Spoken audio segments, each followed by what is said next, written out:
Tirando mais uma vez aqui com os nossos comentaristas, estarão conosco aqui nesta quarta-feira, Rodrigo Constantino, Ricardo Salles e a Cristina Grêmio. Bem-vindos mais uma vez. Começo com você, Salles. Queria a sua análise sobre o que isso pode representar para a campanha de reeleição do presidente Jair Bolsonaro. Tanto a prisão do ex-ministro da Educação, Milton Ribeiro, quanto agora esse anúncio importante feito no começo da noite no Senado de que já há assinaturas necessárias para a instalação da CPI do MEC. Boa noite, Salles. Boa noite, Brown, e a todos. Bom, duas hipóteses. Ou há alguma coisa sobre o Milton Ribeiro e ele terá de responder, ou não tem realmente muita coisa contra o Milton Ribeiro e vai ficar claro que há realmente uma tentativa de atingir a imagem do governo. Nós vimos agora há pouco aqui na reportagem o nosso repórter em Brasília dizendo que a transferência que havia suspeita entre o Milton Ribeiro, a conta do Milton Ribeiro e do tal pastor, foi um carro que o Milton Ribeiro, ou a família do Milton Ribeiro, teria vendido à filha do pastor. Se for isso, 50 mil reais de um carro, está resolvida o problema, porque o problema do Brasil certamente não é um carro vendido por 50 mil reais. Agora, se não for esse a implicação, certamente o inquérito vai prosseguir, testemunhas vão ser ouvidas e tudo mais.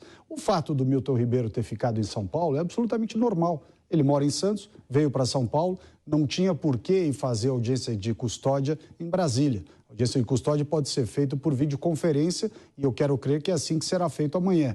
Portanto, essa espetacularização de levar a pessoa para Brasília, escolta e vai, acontece, absolutamente desnecessária. De qualquer modo, a CPI, ao se cogitar fazer a CPI, novamente, 2 pesos e 2 medidas.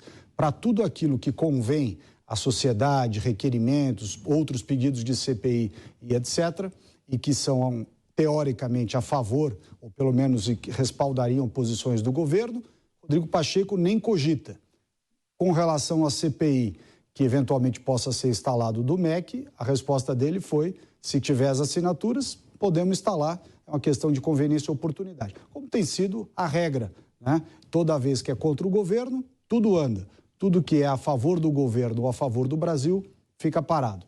De qualquer forma, é muito ruim realmente ter uma CPI sobre um assunto muito, muito forte como esse em ano eleitoral.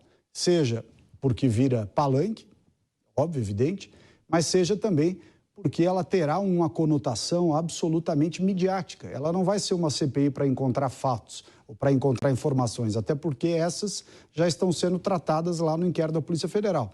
Ela será feita basicamente para fustigar o governo. E, portanto...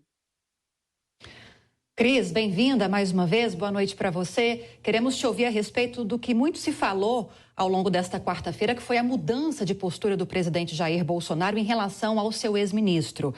Há pouco tempo ele havia dito, quando explodiu, quando as primeiras denúncias vieram à tona a respeito dessas possíveis irregularidades na distribuição de recursos do MEC, ele disse, em meio a essas denúncias, de que colocaria, se eu não me engano, a cara no fogo por Milton Ribeiro. E agora, hoje, durante uma entrevista, ele disse que cada um deve, sim, pagar pelos seus atos e que, se houver alguma irregularidade no MEC, o ex-ministro deve, sim, prestar contas a respeito disso. Qual sua visão dessa mudança de postura?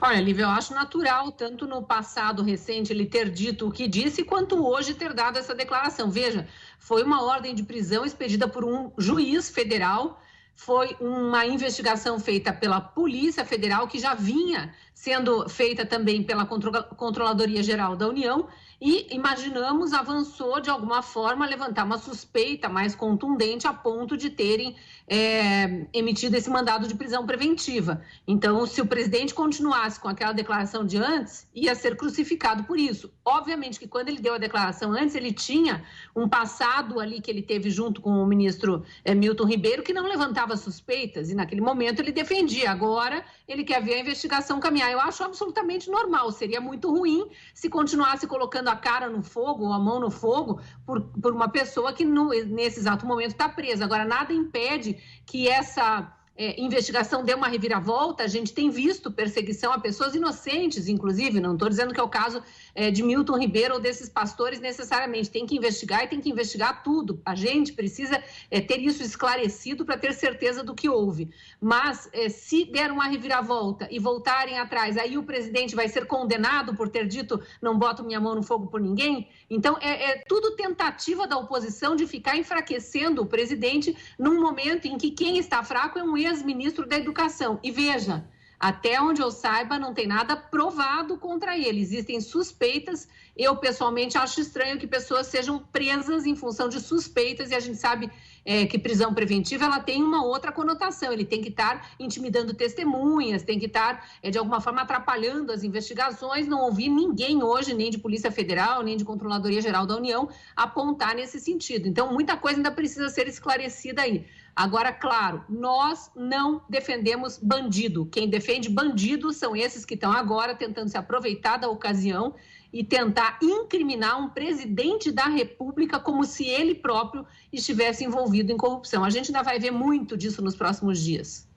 Pois é, e uma possibilidade para ficar no radar nos próximos dias, né, Constantino, é inclusive a de que essas investigações caminhem a partir das prisões, né? A Cris relatou agora, relembrou que são prisões preventivas, aquelas que não têm prazo para terminar, muito parecidas com as que foram usadas durante a Operação Lava Jato. Queria saber de você se acredita na possibilidade de delações, de novas informações virem à tona a partir dos depoimentos desses todos que foram presos hoje, do ex-ministro Milton Ribeiro, dos pastores. As audiências de custódia estão marcadas para amanhã. Você imagina que a partir do início desse período de prisão é possível esperar mudanças, novas informações vindo à tona nesse caso, Constantino? Boa noite, bem-vindo.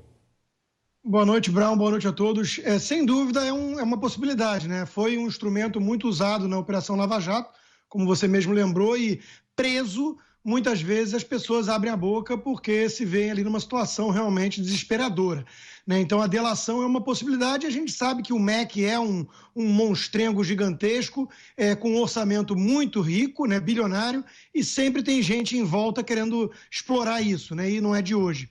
Agora, eu concordo aqui com o que disse a Cris, né? A prisão preventiva parece muito excessiva, ainda mais se for mesmo por conta de 50, 60 mil reais que apareceu na conta e que logo no mesmo dia já tem uma explicação provável, a venda de um carro da filha. Quer dizer, vamos lembrar que esse juiz, o Renato Borelli, que assinou a ordem, ele é o mesmo que obrigou o presidente Bolsonaro ao uso de máscara ou que aceitou uma queixa-crime contra o então secretário Sérgio Camargo, e uma denúncia bastante infundada.